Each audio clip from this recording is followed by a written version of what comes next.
Hello everyone, welcome back to another Flesh and Blood video. In this one, we're back taking a look at another hero that I didn't do a deck list for when their set was released. I guess technically Azalea isn't directly from Outsiders, but I didn't do a deck list video on her. I don't think I've done one on her in general, so I thought it was a good time since we were going through all of those heroes. So, Azalea, ace in the hole, the first ranger ever printed. How is she doing now? She's probably a top 5 hero right now. She has a lot of aggro potential and a lot of disruption in some of her hit effects. So let's take a look at what she does. Azalea has a once per turn action that is free to put a card from your arsenal on the bottom of your deck. And then if you did, you put the top card of your deck face up into your arsenal. And then if that card was an arrow, it gains dominate, and then Azalea has go again. So you get your action point back. Because why would you use this ability if you didn't? So Azalea's ability wants you to set up the top card of your deck so you can give an arrow dominate. Arrows, of course, have very strong hit effects. This is kind of the core for that idea. They gave arrows good hit effects because Azalea's dominating them, so she can make sure that they hit. Azalea's main weapon, and really the only one you'll see most Azaleas play, although I guess some do play things like Sand Scour Great Bow, is Death Dealer. Death Dealer is a two-handed bow. It costs 1 to load. You can only load if you have no cards in your arsenal. And when you put an arrow into your arsenal, you draw a card. So it's letting you find more pumps, which is really good too. The draw card can sometimes mess you up if you do something like opt with a read the glide path and then load your Death Dealer. You can't Azalea that card back on top, but you can't Azalea that card that you looked at because now it'll be in your hand, But, you could do it in the other order. So, it's kind of your fault then. But Death Dealer's card draw is still very important. It lets you play a very aggressive deck like this.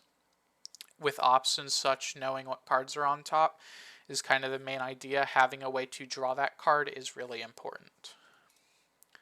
Before we look at the armor, there is a special quiver that Azalea gets to play called Crow's Nest. Crow's Nest is a spec. It's a quiver, which are new things from Outsiders. Well, I guess they're not new anymore, but they were new in Outsiders. Last week when we looked at Riptide, I said he didn't really have a quiver for him because his spec quiver is not very good, but Azalea's is actually pretty useful. It has the effect of whenever an arrow is put face up into your arsenal, you may pay a resource, face up from your deck, so off of Azalea's ability. You can pay a resource, and if you do, you put an aim counter on it. Some of the arrows we looked at last week have synergies with aim counters, drill shot, infecting shot. Some pumps do as well. This card was the way for Azalea to consistently get aim counters, and it's a staple today because, aim counters are pretty important for some of your cards. Sometimes you'll have that extra resource and you'll just slap on an aim counter, get bonus damage or effects. It's pretty good. Looking at the equipment, Azalea does have a helmet that is extremely good with her, and that is the Skull Bone Cross Wrap. This is a helmet with a lot of effects. It's a AB1 Blade Break 1 helmet, which is pretty nice. And then it has a once per turn action to turn a face down card in your arsenal face up, and then if you do that, because that's cost, you get to opt one. This is really nice. It lets Azalea use extra arsenals off of ponder tokens or just having an extra card in your hand into a chance to get a dominated arrow, since you'll get to look at the top card of your deck with the opt, and then hey, if I lucked into a good arrow, just use Azalea, swap it out, play my pumps, and throw the arrow. Makes this card really strong, and again, I would say a staple for Azalea. The chest piece is going to be Findle Spring Tunic.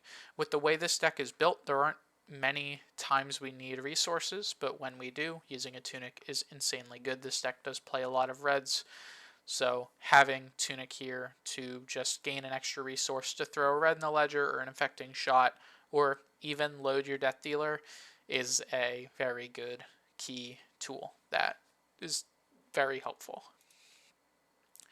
Bullseye bracers, we talked about last week, being just the best dang ranger gloves in the game. Not much to say other than that.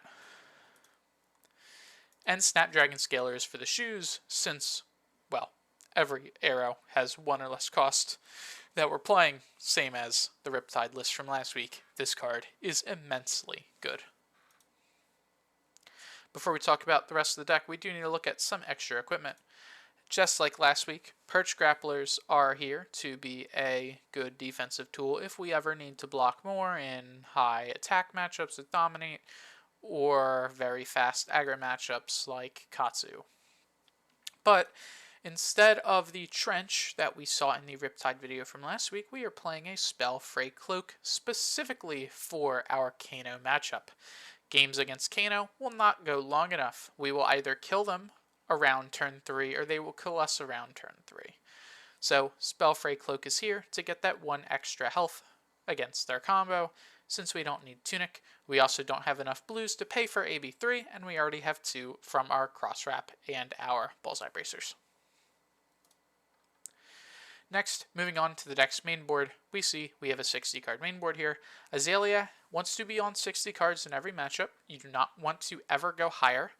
Azalea can definitely get a Runeblade problem where you draw all arrows or all pumps and don't really do much. Hopefully that doesn't happen. We try to have a good split between attacks and non-attacks in this list. But you want to be on 60 all the time. This will be the 60 you play most of the time. Just going to start off with the arrows. We ran through very similar ones last week, so I'm not going to talk too much. This is actually a very similar list to last week, but Riptide does play Riptide plays a lot differently than what Azalea wants to actually be doing, so we play the cards very differently. Starting with the arrows, red bolt and shot, red drill shot, red endless arrow, all at 3, just the best 0 cost arrows in the game. I'm not on yellow bolt and shot because even though having a yellow is very important for Azalea, because it lets you load and play a 1 cost arrow, or load, or activate bow, do nothing, then play Codex, get a 1 cost arrow. Bolt and shot yellow didn't really feel too great. Obviously it's a good card, right? I wouldn't fault you for playing it, and it is played at a very high level. It's just when I think about playing it, it's a little weird. It's mostly just a pitch. I would rather thin for 1 more sideboard slot, which is what I did. The yellow bolt and shot is gone for another sideboard slot. Because this deck does have like 1 or 2 other cards you definitely would want to play that you might not be able to fit. Because also having 3 of each of these cards is very good because they're all extremely good cards.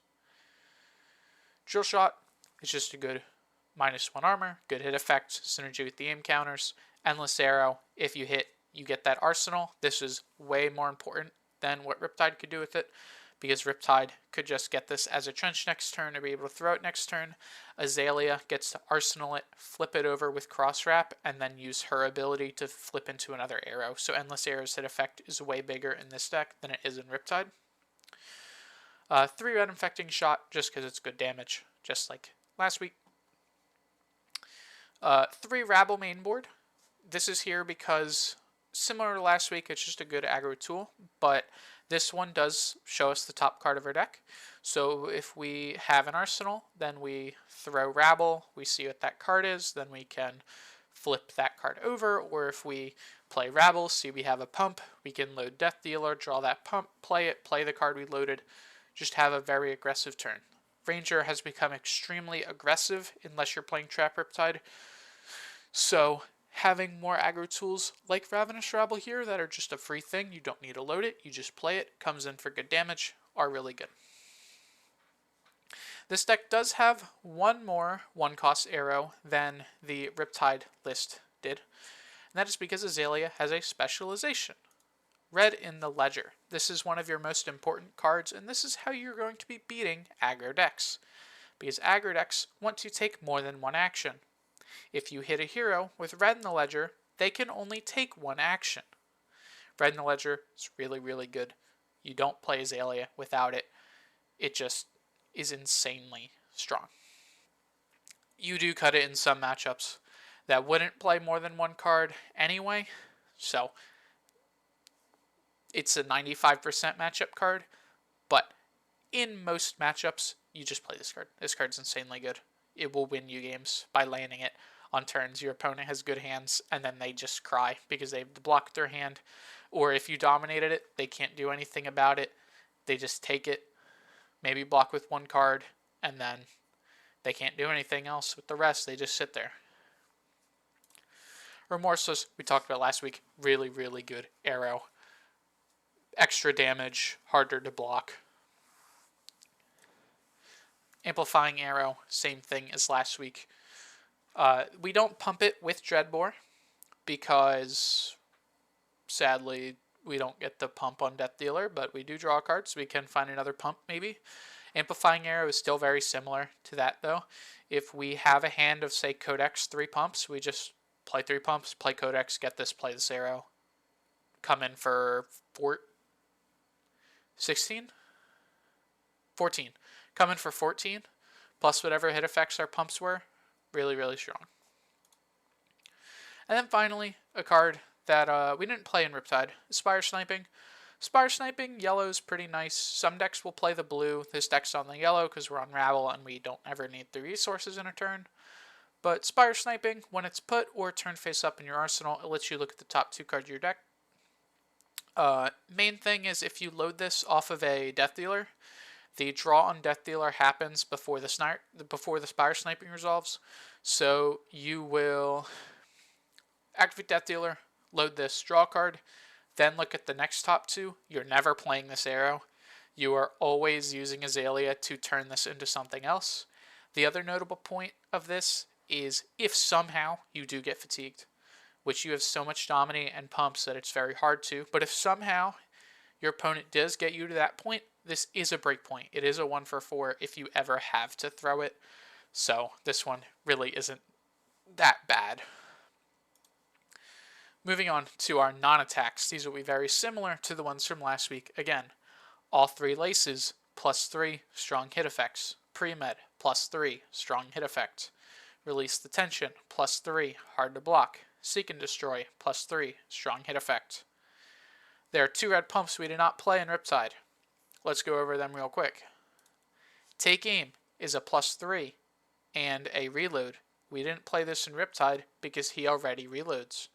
Super important for this deck though, because if we opt, we know, say we reveal like a Rabble from our arsenal. If we had that in arsenal left like a Ponder, we reveal, we see, say, a red in the ledger on top. We can play the Rabble because we want to play the Rabble. Then we can play Take Aim to load something else from our hand. We can Azalea into the red in the ledger then, and then play the red in the ledger for 8 dominate. So Take Aim lets us reload when we don't want to draw off our bow. If we already know our top card, we don't have an arsenal, we don't want to draw off our bow because we don't want to mess it up. The Take Aim reload is really good. As well as with things like Bolt and Shot, we can throw an arrow with Go again. Or say we play Rabble from arsenal again.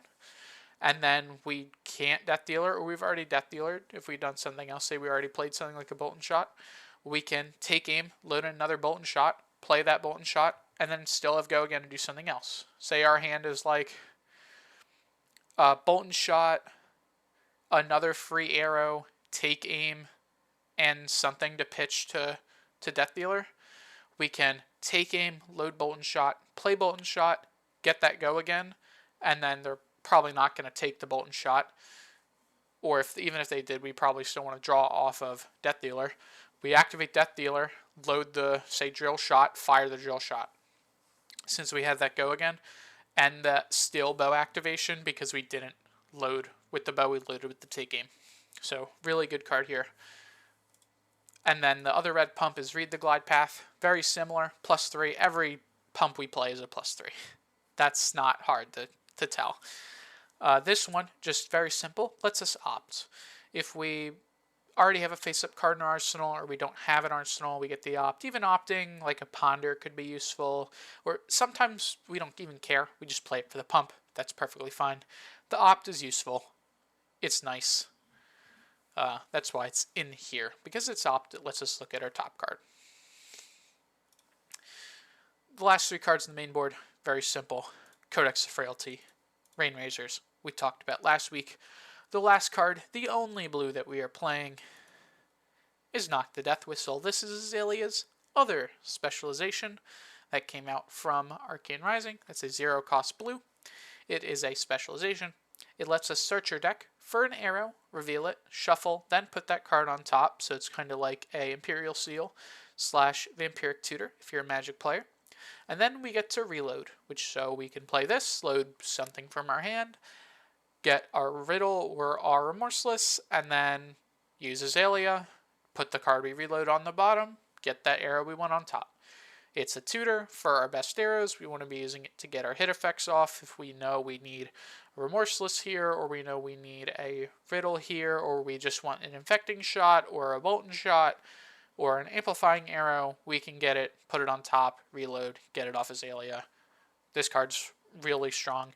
If Red the Ledger is the best card in the deck, this is the... Or if Red the Ledger is the second best card in the deck, let's be honest, this card is way better. Knock the Death Whistle is the best card in the deck.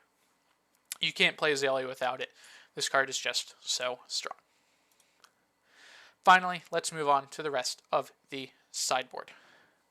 Murkmire Grapnel is here for our Prism matchup. This card is unpreventable, so we can throw this into Prism, force them to block it. That's the only reason why it's here. We are in a format with no more Dromai. If you wanted to play Poppers for Prism, you could, and that's perfectly fine, because there's definitely a reason and merit to do that. Just instead of playing Poppers, we're playing Murkmire Grapnel, because it's just a 0 for 4 arrow we can throw. That they have the block. Sleep Dart and Fatigue Shot are here because they are good into the matchups that you need them. Sleep Dart for matchups where our opposing heroes have very threatening hero abilities we would like to shut off for a turn. This can come in versus another one of your 1-cost arrows. Same thing as Fatigue Shot when that arrow isn't as useful, and these will be. Fatigue Shot has the power. This one's very good into Guardian. Sleep Dart's very good into some things like Katsu. Although your other 1-cost arrows are pretty strong into Katsu, maybe consider Infecting Shot. But even then, I think Sleep Dart is a card you might... There's a few things you could swap out for Sleep Dart in that matchup, but other matchups, like maybe sometimes Bravo, depending on the Bravo, if you know their list, you can shut off their Dominate if you know they're going to try to keep cards in their hand to hit you. With a big Dominate, say you know they have a Crippling Crush. A matchup like Kano, Sleep Dart could be useful into. So, Sleep Dart good into a few different matchups. There aren't too many, but it's still pretty good to have. And then finally, Tar Pit Trap. If you had to play 1D React, I think it should be Tar Pit Trap. This one is really good into a lot of those aggro matchups. Another thing, Sleep Dart. Sleep Dart's very good into KO. Forgot about that one. I haven't really seen KO a lot recently. Maybe it's just my local meta hasn't been playing it that much. Sleep Dart, very good into KO. Tar Pit Trap, if they have hit effects, stop it.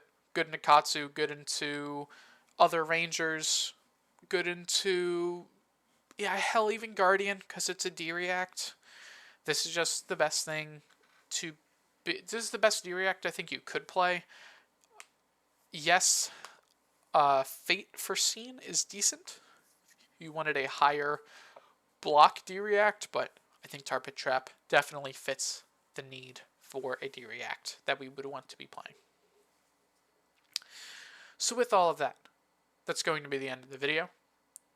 I try to talk a little fast through this one because it's very similar to the deck we did last week, since they're both Rangers without traits who play 45 of the same 60 cards. Oh well, if Ranger cards are good, Ranger cards will be good.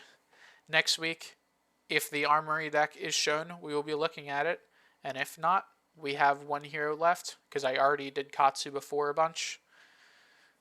It's going to be Azuri. We'll take a look at her next week if we don't have the Armory deck. But other than that, it's ProQuest season, guys. I'm planning my ProQuest day of recording, the 28th.